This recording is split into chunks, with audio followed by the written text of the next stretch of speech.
السلام علیکم ورحمۃ اللہ وبرکاتہ۔ محترم سامعین حضرات، اللہ تبارک و تعالی کے فضل و کرم سے ہم اب اس مہینے میں داخل ہو چکے ہیں جس کو اللہ تبارک و تعالی نے 4 ان محترم حرمت والے مہینوں میں شمار کیا ہے، جس مہینے میں الحمدللہ ہم عید الاضحیٰ بھی مناتے ہیں۔ تو گویا کہ اللہ تبارک و تعالی نے اس مہینے میں بہت ہی بڑی خصوصیتیں رکھی ہیں، اور سب سے بڑی خصوصیت یہ ہے کہ اشہر حرم میں یہ مہینہ ہونے کے ساتھ ساتھ اس مہینے کے شروع کے 10 ایام اللہ کے یہاں پر بہت ہی زیادہ محترم ہے، اور ان کی بڑی عظمت ہے، ان کی بہت بڑی شان ہے۔ تو اللہ تعالی نے قرآن مجید میں فرمایا، بسم اللہ الرحمن الرحیم، والفجر ولیال عشر۔ اللہ تبارک و تعالی نے ماہ ذی الحجہ کے شروع کے 10 ایام کی قسم کھائی ہے، اور اللہ تبارک و تعالی گویا کہ یہ بتانا چاہتے ہیں کہ عشر ذی الحجہ کے جو شروع کے 10 ایام ہیں یہ اللہ کے یہاں پر بڑے ہی احترام والے دن ہیں۔ ویسے تو ذی الحجہ کا پورا مہینہ اللہ تبارک و تعالی نے اس کو حرمت عطا کی ہے، اس کو بڑی شان عطا کی ہے، اور یہ اشہر حرم میں داخل ہے، لیکن اس کے ساتھ ساتھ اللہ تبارک و تعالی نے اس مہینے کے شروع کے 10 ایام کو اور بھی زیادہ حرمت دی ہے، اس کی اور بھی زیادہ اس کی عزت فرمائی ہے۔ تو اس آیت سے ہمیں پتہ چلتا ہے کہ ذی الحجہ کے شروع کے 10 ایام بہت ہی بابرکت ہیں۔ احادیث میں آتا ہے کہ جو شخص بھی عشر ذی الحجہ کے یعنی شروع کے 10 ایام میں رات میں جاگ کر عبادت کرے گا تو ایک رات جاگنے پر اللہ تعالیٰ اس کو شب قدر کی عبادت کا ثواب عطا فرمائیں گے۔ اور ہم سب جانتے ہیں کہ ایک رات شب قدر کی کسی کو مل جائے، اس کی عبادت قبول ہو جائے، تو گویا کہ وہ ہزاروں مہینے جاگا ہو، بلکہ اس سے بھی زیادہ ثواب، اس سے بھی زیادہ عبادت کا ثواب اس کو مل جائے گا۔ اور اس مہینے کی یعنی ذی الحجہ کے مہینے کے شروع کے ایام یعنی 1 ذی الحجہ سے لے کر 9 ذی الحجہ تک جب چاہے وہ روزہ رکھے تو ہر روزے کے بدلے میں اللہ تبارک و تعالی اس کو 1 سال روزہ رکھنے کا ثواب عطا فرمائیں گے۔ تو اس میں کوئی تخصیص نہیں ہے کہ آپ فلاں تاریخ کو رکھو اور فلاں تاریخ کو جو ہے آپ فلاں تاریخ کی رات کو عبادت کرو، اس کی کوئی تخصیص نہیں ہے۔ ہاں، جو 9 ذی الحجہ کا روزہ ہے اس کی فضیلتیں اور ہیں، انشاءاللہ اگلے بیان میں جب بھی موقع ملے گا آپ کی خدمت میں اس کی فضیلت بھی بیان کی جائے گی۔ تو یہاں مجھے اصل میں بات کرنی یہ ہے کہ اللہ کے نبی صلی اللہ علیہ وسلم نے فرمایا کہ جو شخص قربانی کی نیت رکھتا ہے تو جیسے ہی وہ ذی الحجہ کے چاند کو دیکھتا ہے تب سے لے کر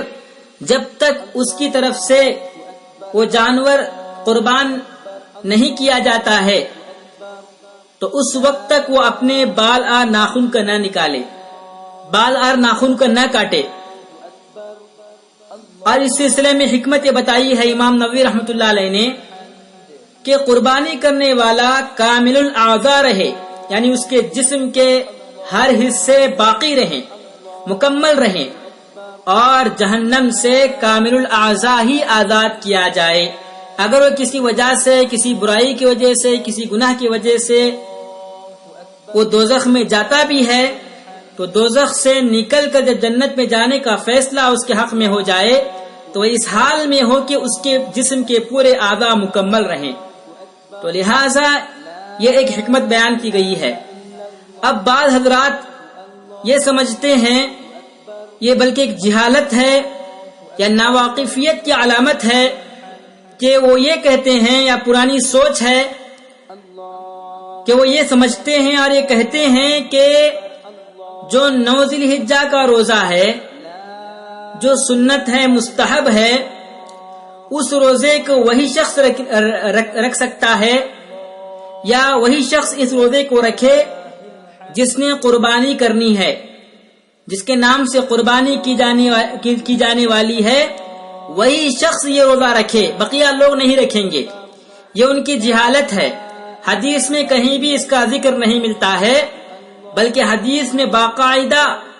اس بات کو بتایا گیا ہے کہ 9 ذی الحجہ کا روزہ سنت ہے اور اس کی کیا فضیلت ہے وہ سب بیان کی گئی ہے۔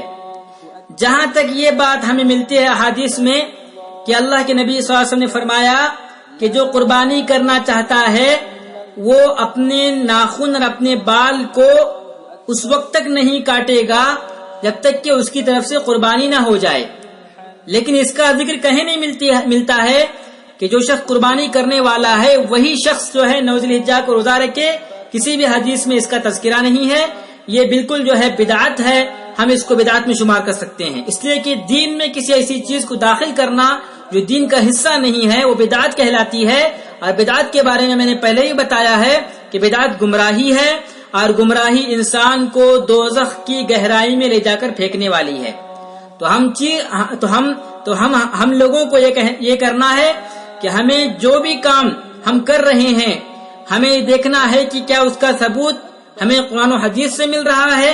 یا اقوال صحابہ میں یا احوال صحابہ میں اس کی دلیل ملتی ہے یا نہیں ہے۔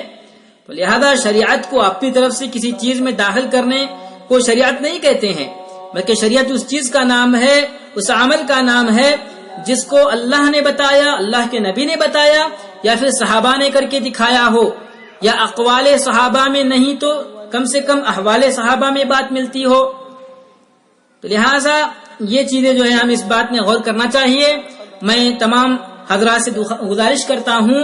کہ وہ 9 ذی الحجہ کو روزہ رکھیں۔ یہ بالکل جھوٹی بات ہے اور گڑی ہوئی بات ہے کہ جو شخص قربانی کرنا چاہتا ہے، جو شخص قربانی کرنے والا ہے وہی شخص روزہ رکھے گا۔ یہ بالکل جو ہے خلاف قیاس ہی نہیں بلکہ یہ خلاف شریعت بات ہے۔ اللہ تعالی ہم سب کو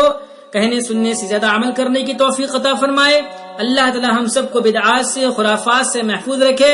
اور وہی کام کرنے کی توفیق عطا فرمائے جو اللہ نے، اللہ کے نبی نے ہمیں بتایا ہے، اور اسی کے مطابق ہم اپنی زندگی گزاریں۔ تو انشاءاللہ اس کے مقابلے میں اللہ تعالی ہمیں جنت نعیم عطا فرمائیں گے، اور کیا کچھ ملے گا آخرت میں یہ اللہ ہی جانتے ہیں۔